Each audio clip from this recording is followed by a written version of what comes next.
You know, it's very rare that a trilogy of movies based around another movie, basically a reboot, hits home runs with all three of the movies, okay?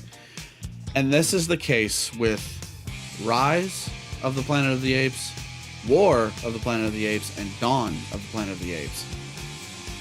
I know I did those out of order, excuse me, but it's so very rare that that ever happens, and I gotta say, this movie, if this is the end of this whole saga, it tied it off with a bow, and it did fantastic. This is my review of War for the Planet of the Apes here on Midnight's Premiere. Shut up and sit down.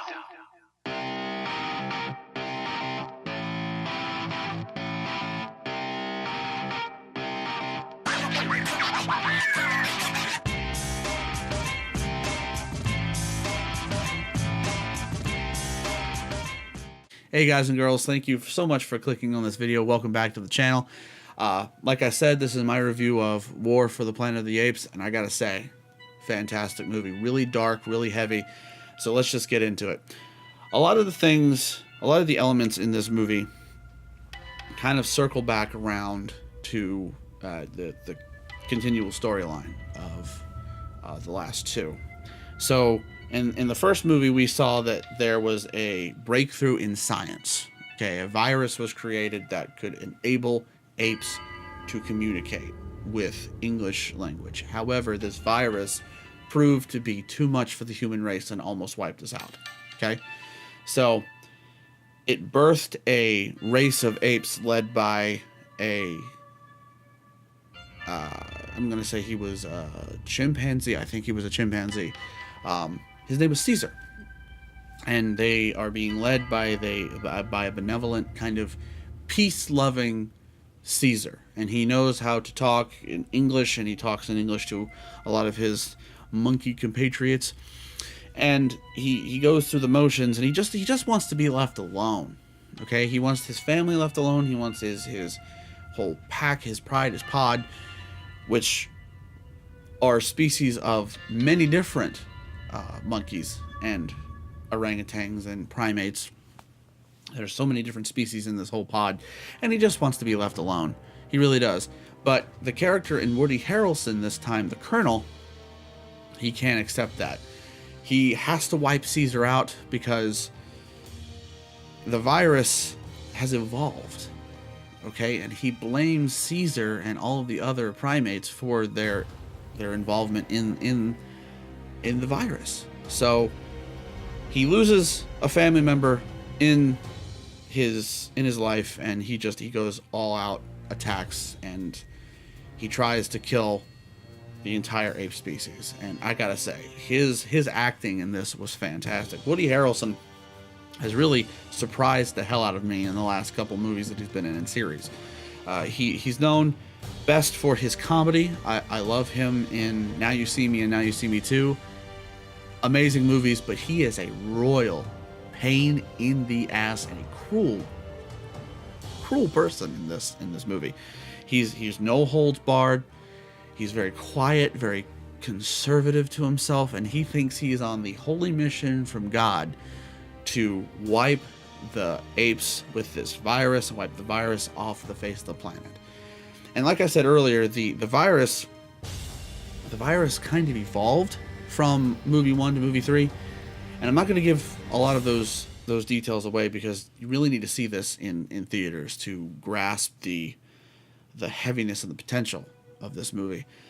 And it's called War for the Planet of the Apes, but there's not really a lot of war. There's a lot of action in the last part, the climax. There's a lot of explosions and just run-amuckery in the mountain complex and where they're being kept and things of this nature. But it's really more of a drama, honestly. It's seeing where they've come and how far they've gotten from the last movie. And it's really heavy. It's really dark in some cases, and like I said, Woody Harrelson is just a cruel MFer in this one. He's cruel, he is calculating, he's to the point, and he's going to get it done.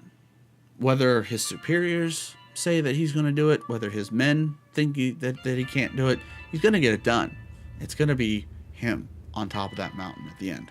He's certain of it. He's certain of it. And I gotta tell you one other thing. Andy Serkis needs to have, they need to have a whole nother section of the Oscars dedicated for people for stop motion and everything, because he was fantastic in this too as Caesar.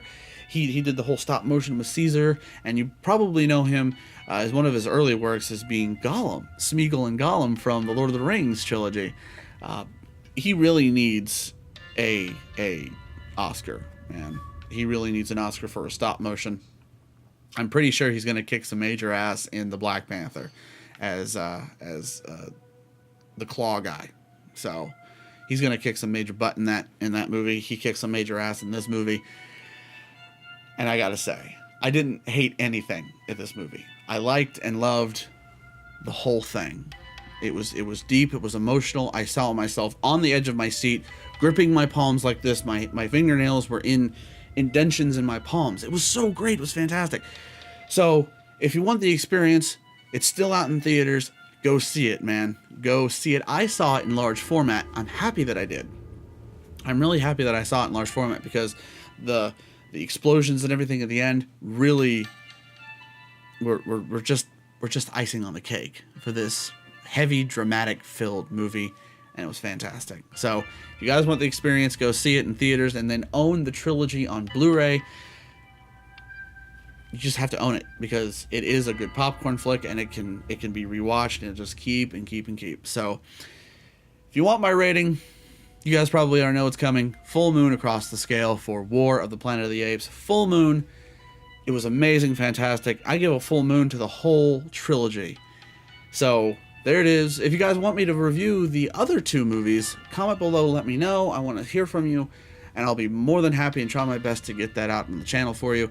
And have you seen War for the Planet of the Apes, or the other two movies, Rise of the Planet of the Apes and Dawn of the Planet of the Apes? If you guys have seen any of the three of them, comment below. I want to hear what your opinions were of this trilogy. And if you liked what you saw, click the like button right down below, and click the subscribe button if you want to keep up with all the latest news and videos here on Midnight's Premiere. My name is Mr. Midnight. Thanks for watching, guys.